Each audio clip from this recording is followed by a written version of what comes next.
Kita ke Pak Surya Dharma lagi yang tadi sempat terputus. Monggo Pak.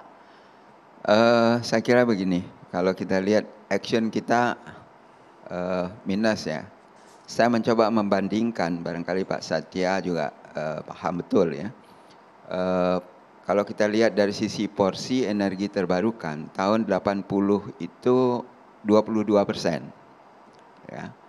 Kemudian perlahan-lahan menurun. Kenapa menurun? Karena ternyata pertumbuhan energi fosil itu jauh lebih besar, ratusan kali lipat dibandingkan dengan pertumbuhan energi terbarukan.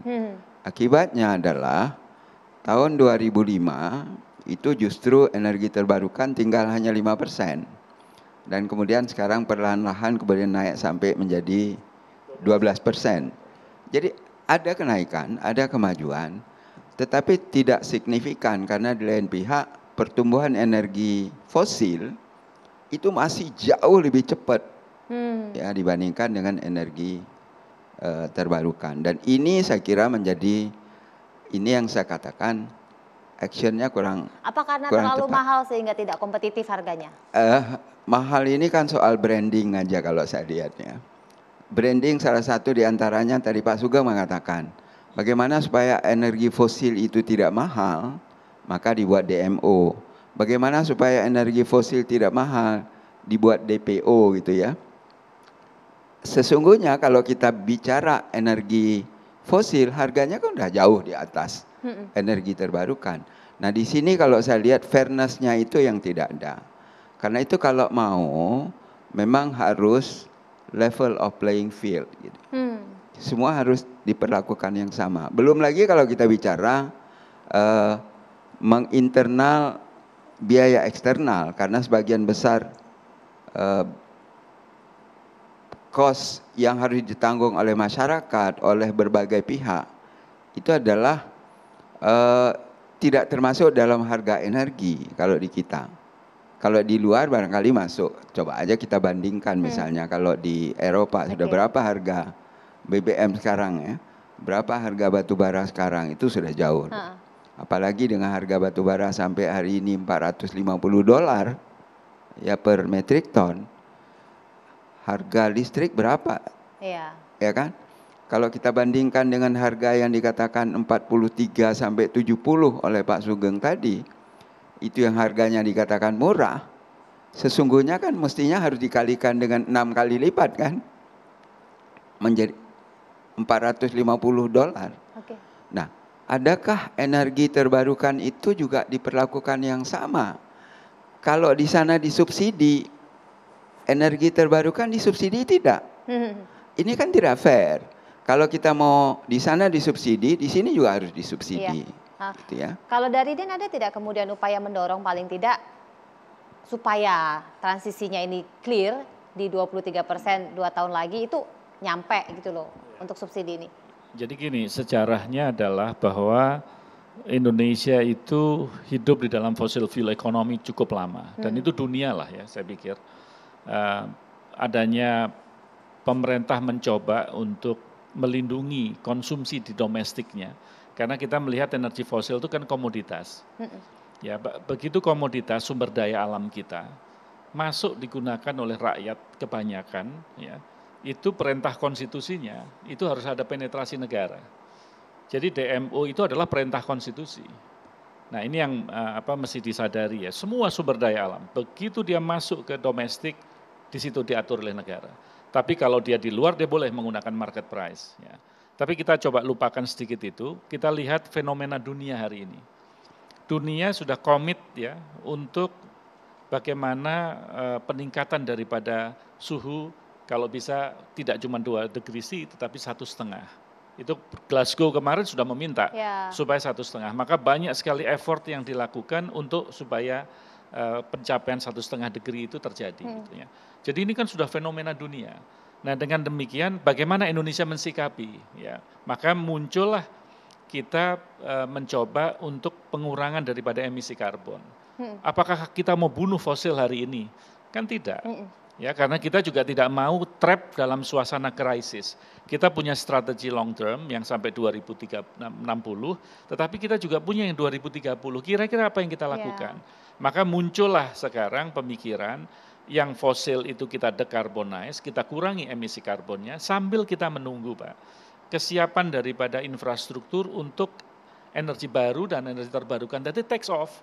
Gitu, dia bisa mengambil karena masalah EBT itu kan satu adalah intermittence, ya, karena dia itu tergantung, kalau matahari ya tergantung adanya matahari, kalau misalkan angin tergantung anginnya, semua tergantung di dalam, otomatis perlunya adanya storage itu baterai. Itu yang tadi nah baterai itu yang membuat cost-nya menjadi tidak sedikit murah, tetapi jangan patah hati ya kira-kira, karena Indonesia sebagai negara yang signatories daripada Paris Agreement clear sekali, kita harus bentuk ekosistem yang mendukung energi bersih ke depan. Contohnya apa? Ya, pemerintah sudah mengeluarkan peraturan presiden, ya, karena saya ingat Pak Jokowi pidato 1 Oktober 2021 di Glasgow, beliau bilang keluarkan Perpres yang menyangkut mengenai nilai ekonomi karbon. Ini bagus karena itu menciptakan ekosistem. Habis itu di DPR, ya, Ibu Sri Mulyani dengan Komisi 11 mulai ada carbon tax, ya kan? Nah, dengan demikian apa? Dengan demikian ada satu senario yang dilakukan oleh pemerintah di dalam rangka mendisinsentify fosil. Ya, karena fosil kalau modelnya seperti tadi yang Pak Surya Dharma bilang harus fair dong. Nah, inilah caranya bahwa fosil disinsentify dengan apa? Apabila dia masih mengeluarkan emisi karbon yang lebih, ya Anda harus bayar. Kan begitu. Nah, sementara yang energi baru terbarukan tadi, otomatis mereka menjadi diperlakukan bagus karena ada risk rewardnya kan. Makanya itu yang dimaksud dengan externality cost. Jadi konsekuensi daripada perusakan lingkungan, pencemaran, timbulnya emisi karbon yang berlebih, itulah yang namanya externalities. Nah, externalities itu harus dihitung. Maka energi fosil dikatakan, you mesti bayar loh plus externality cost. Nah, kita ini saat ini kita lagi menyusun aturan-aturan seperti nilai ekonomi karbon itu, saya ingat persis, nanti setiap kementerian akan mengeluarkan peraturan menteri, Pak, yang mendukung untuk menjalankan nilai ekonomi karbon tersebut. Nah, kita coba, kalau ekosistemnya sudah kita bentuk dengan baik, ya, insya Allah nanti ke depan, itu energi baru terbarukan pasti akan naik dia. Dia akan menggantikan gitu, tetapi dengan catatan, Pak, supaya masalah intermittent itu teratasi dengan baseload yang benar. Maka ada kombinasi, misalkan ya, Bayu kita kombinasikan dengan geothermal. Itu terjadi, saya lihat di California waktu itu, ya, bagaimana Ormet, Pak, yang dia mengembangkan geothermal di sana, dia sebagai baseload untuk wind power yang ada di California. Dan itu jalan renewable versus renewable. Nah, di Indonesia mungkin kombinasinya bukan itu karena angin kita terbatas, ya, tetapi bisa juga mungkin geothermal dengan yang lain. Ya, sebagai salah satu sarana sambil kita menunggu mengembangkan baterai. Baterai mesti diingat, Indonesia membentuk juga ekosistem untuk pengembangan baterai, walaupun kita lithium base, ya, kita atau nikel yang kita pakai, karena ada juga yang tidak menggunakan nikel. Pak Surya Dharma sebetulnya udah ada fairness-nya ya, loh. Sebetulnya saya tidak ingin mengatakan bahwa harus apple to apple seperti itu, kemudian membebani kepada rakyat, tetapi hanya just dalam sebuah perhitungan gitu ya, sama seperti DMO. DMO itu kan sebuah perhitungan saja supaya cost-nya menjadi lebih murah bagi PLN, affordable. Cost yang sesungguhnya adalah dari 450 gitu kan, tapi kan rakyat tidak membayar itu, bayar yang ini. Nah, demikian halnya juga dengan externality cost. Jadi rakyat tidak harus membayar itu, tetapi diperhitungkan. Kalau Anda mau beli, bandingkan antara ini dengan ini gitu ya. Semua itu dihitung, ketika itu semua dihitung, Anda nggak harus bayar ini. Artinya kalaupun Anda harus bayar sekarang segini, bukan berarti Anda lebih mahal, tetapi Anda justru lebih murah, karena kalau ini yang tidak dilakukan oleh kita. Ini yang saya katakan. Coba kita tanya Pak Sugeng, ini sebenarnya ikut dibahas juga nggak sih, Pak? Ya, jadi ikut dibahas juga, ya? Ada insentif dan disinsentif ya dalam undang-undang itu. Sebetulnya memang itulah yang yang ada di undang-undang yang kita harapkan menjadi payung bagi terbentuknya ekosistem berkembangnya energi baru terbarukan.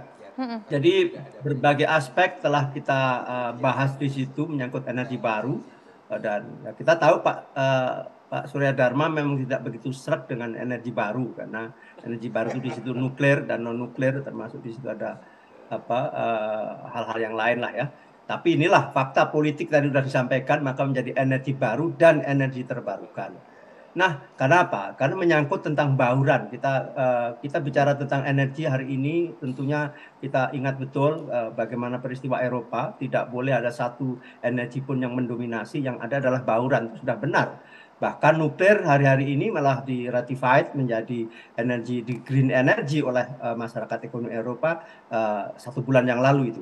Nah, itu yang menjadi perkembangan terakhir. Artinya apa? Bahwa semua potensi energi yang ada di Indonesia harus kita kembangkan secara proporsi yang sebagaimana bisa kita bangun. Karena apa? Kita memang memerlukan ke depannya itu adalah ini sudah berulang-ulang lah bagaimana tentang energy security itu menjadi penting. Dan juga menyangkut tentang sustainability dan juga tentu yang ramah lingkungan.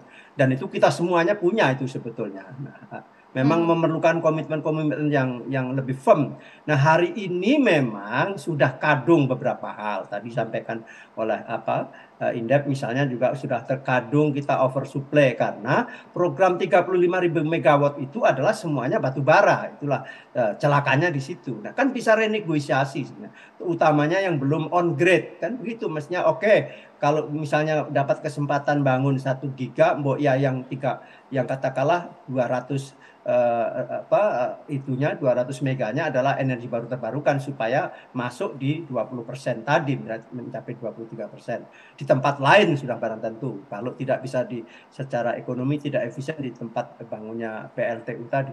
Banyak sekali skema yang bisa dilakukan sehingga semuanya berjalan. Komitmen 35.000 megawatt tetap jalan, tetapi juga sebagaimana tadi Pak Surya Dharma menyampaikan bahwa lantas fosil yang berlipat-lipat sementara ini tidak bergerak. Harus ada, dan itu bisa kok.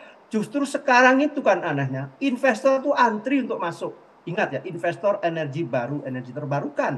Tetapi sekali lagi sudah terlanjur, ini sudah oversupply dan itu terus yang menjadi masalah. Oke. Oversupply bagi PLN yang itu notabene heavy-nya adalah batu bara. Udah stop sampai di situ. Baik. Tapi ada daerah-daerah lain yang memerlukan pengembangan. Nggak usah juga lantas menunggu ini semuanya habis gitu. Di daerah itulah perlu dikembangkan apa potensi setempat. Seperti di NTT misalnya, kita bisa cerita.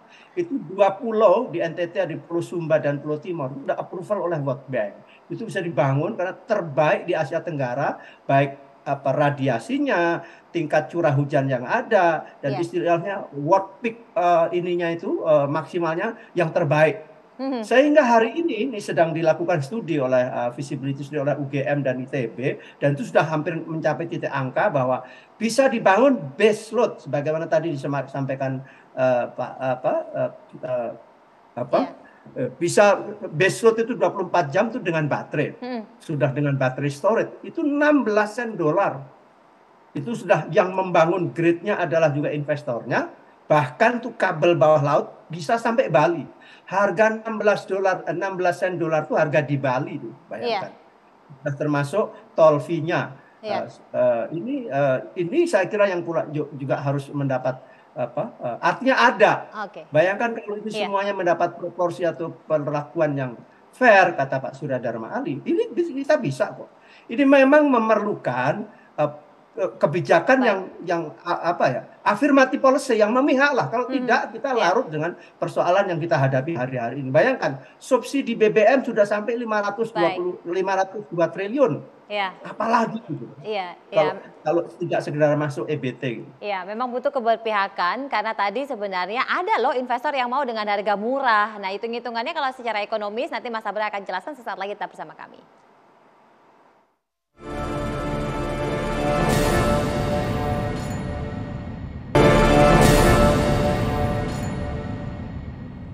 Ini singkat, saya akan minta langsung ke Mas Sabra. Silakan Mas Sabra. Iya Mbak, prinsipnya mendorong energi terbarukan, kita yang muda-muda pasti mendukung. Karena ini konteksnya adalah untuk kepentingan anak-anak cucu kita ke depan, untuk kami-kami juga yang akan menikmati Indonesia 20-40 tahun datang.